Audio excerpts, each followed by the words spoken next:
Assalamualaikum warahmatullahi wabarakatuh. Perkenalkan, di sini kami dari kelompok 3 Prodi Manajemen Fakultas Ekonomi Bisnis, mata kuliah Studi Kelayakan Bisnis. Di sini kami akan mempresentasikan aspek pasar dan pemasaran. Perkenalkan kelompok kami yang pertama yaitu Ahmad Habibi dengan NIM 207. Yang kedua saya sendiri Alman Saufi dengan NIM 231. Yang ketiga Eka Fernanda dengan NIM 256. Dan yang keempat Ade Reza Ihsani 240. Selanjutnya Muhammad Arif 215. Dan yang terakhir Muhammad Akbar Harliansyah. Next. Pembahasan. Yang pertama yaitu untuk mengetahui apa itu aspek pasar dan pemasaran. Yang kedua, untuk mengetahui tujuan aspek dan pasar. Next. Aspek pasar dan pemasaran.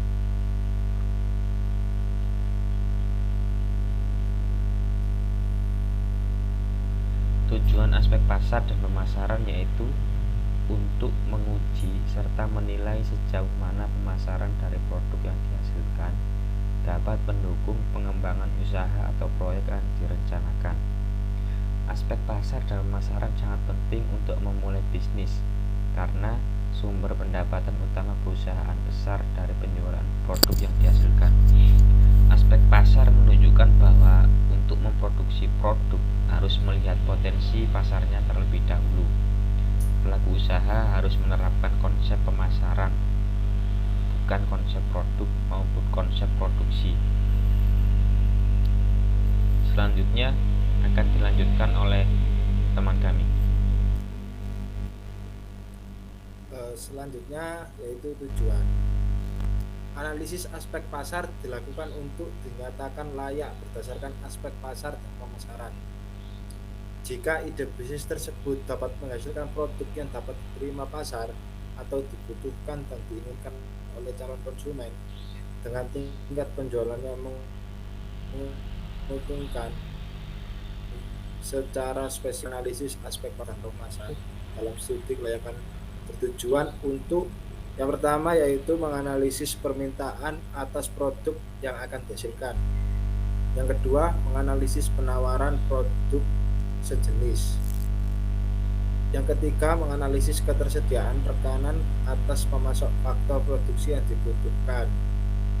Yang keempat, menganalisis ketepatan strategi pemasaran yang akan dilakukan. Selanjutnya yaitu strategi bauran pemasaran produk, harga, tempat, promosi. Pasar adalah jumlah seluruh permintaan barang atau jasa oleh pembeli potensial. Menurut Stanton 1984 mendefinisikan pasar sebagai orang-orang yang mempunyai keinginan untuk puas, uang untuk belanja dan kemauan untuk membelanjakannya. Sedangkan pemasaran merupakan sistem keseluruhan dari kegiatan usaha yang ditujukan untuk merencanakan, menentukan harga, mempromosikan dan mendistribusikan barang dan jasa yang dapat memuaskan kebutuhan kepada pembeli yang ada maupun pembeli potensial. Stanton 1984. Variabel-variabel tersebut dapat dikelompokkan menjadi 4 kelompok, utamanya dikenal dengan 4P, yaitu produk, price yaitu harga, promotion atau promosi, place yaitu tempat atau distribusi. Yang pertama, produk. Produk adalah sesuatu yang dapat ditawarkan ke pasar untuk mendapatkan perhatian pembelian atau pemakaian atau konsumsi yang dapat memenuhi keinginan atau kebutuhan. Sedangkan menurut swasta 1984, produk adalah suatu sifat yang kompleks, baik dapat diraba maupun tidak diraba, termasuk bungkus, warna, harga,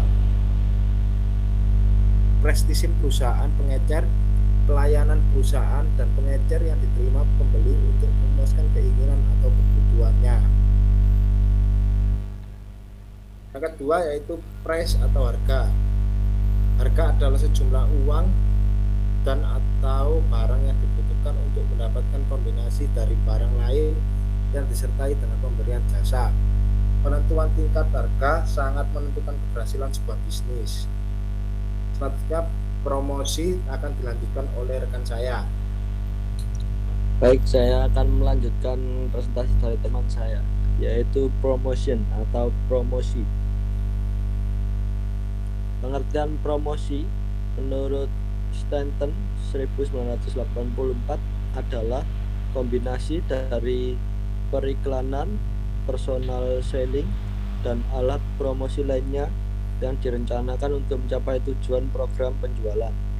Sedangkan Kotler 1997 mendefinisikan promosi sebagai semua aktivitas yang dilakukan perusahaan untuk mengkomunikasikan dan mempromosikan produk pada target pasar.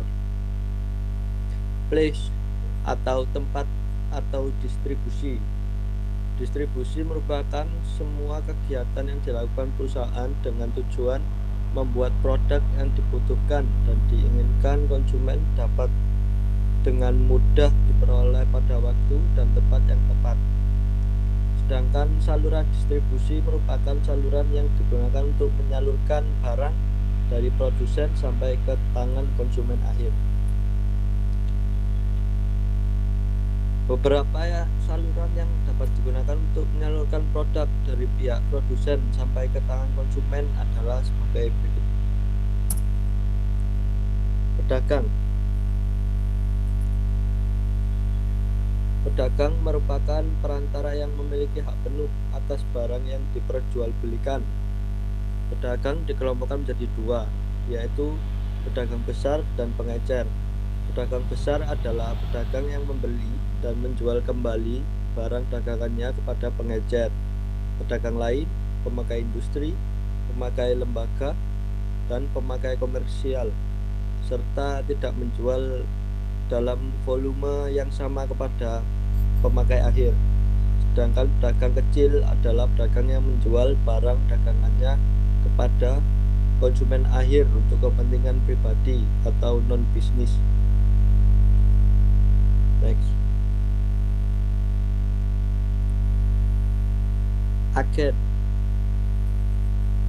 Agen merupakan perantara yang tidak mempunyai hak milik atas barang yang diperjualbelikan. Agen dikelompokkan menjadi dua, yaitu agen penunjang dan agen pelengkap. Agen penunjang adalah agen yang ikut terlibat dalam proses pemindahan barang dari produsen sampai ke konsumen. Sedangkan agen pelengkap tidak secara aktif terlibat dalam proses pemindahan barang dari produsen ke konsumen.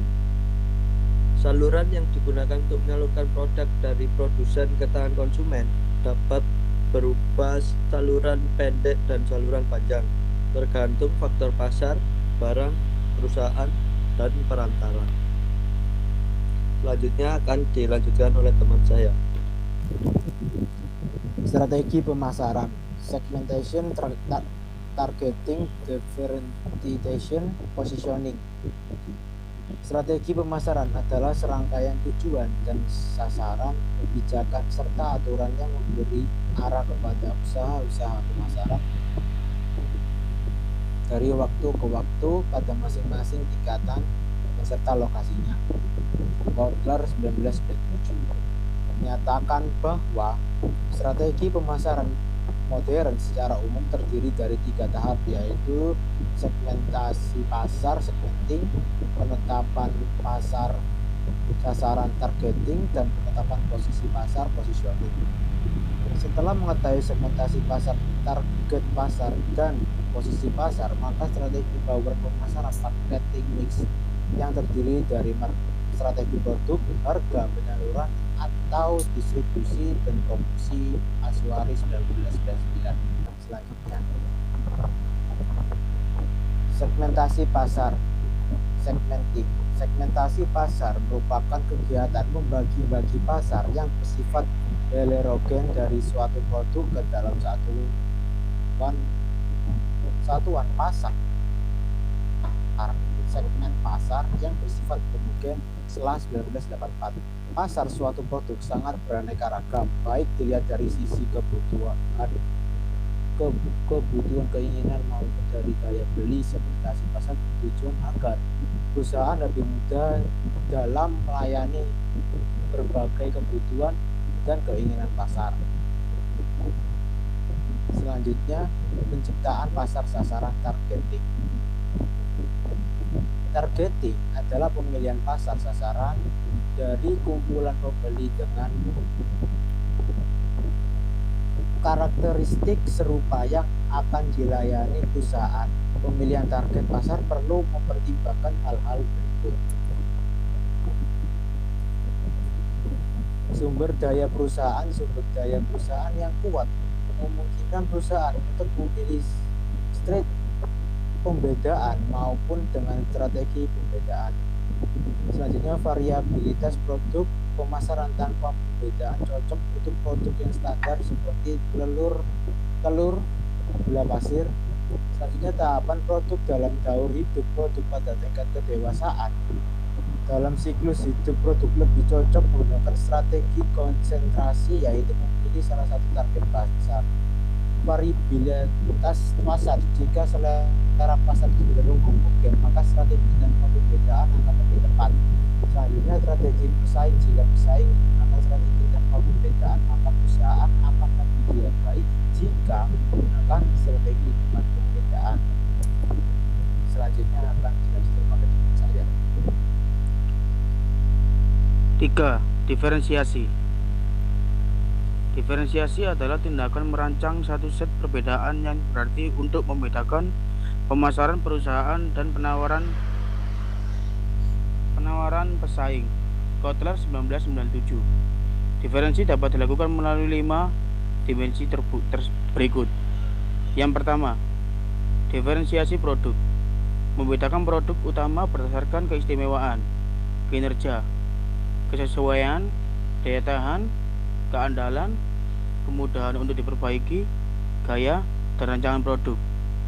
Yang kedua, pelayanan. Membedakan pelayanan utama berdasarkan kemudahan pemasaran, pemesanan, pengiriman, pemasangan, pelatihan pelanggan, konsultasi pelanggan, pemeliharaan, dan perbaikan. Yang ketiga, diferensiasi personil. Membedakan personil perusahaan berdasarkan kemampuan, kesopanan, kredibilitas, dapat diandalkan, cepat, tanggap, dan komunikasi yang baik.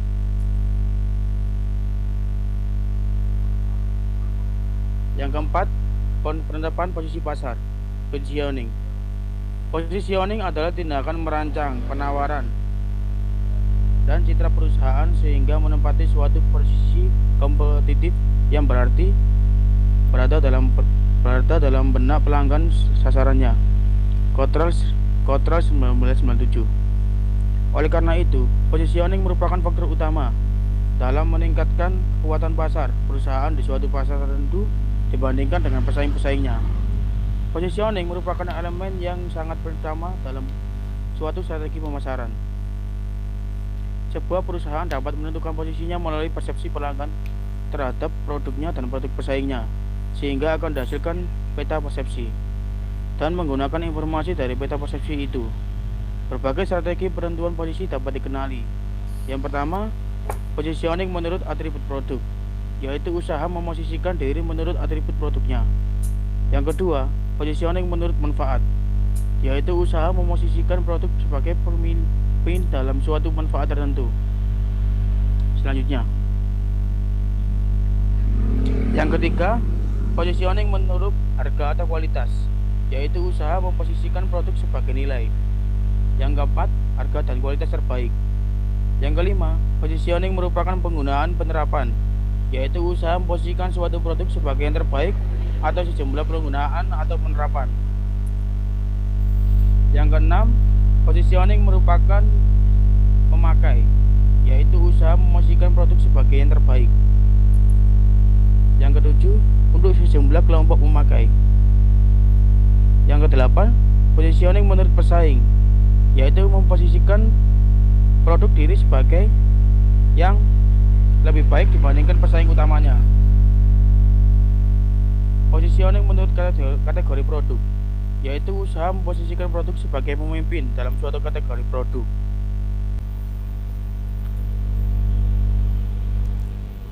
Baik, saya akan melakukan presentasi dari Mas Nanda.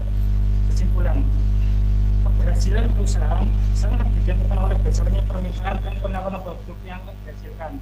Selain itu, untuk menjamin kelancaran proses produksi, pasokan bahan yang cukup dari para pemasok harus tersedia. Artinya, bahan harus tersedia bagi perusahaan untuk membuat produk pada tingkat produksi yang menguntungkan. Aspek pasar dan pemasaran dilakukan dengan menganalisis tingkat kemampuan perusahaan untuk mencapai volume penjualan yang menguntungkan. Untuk mempermudah membuat kesimpulan pada aspek pasar dan pemasaran.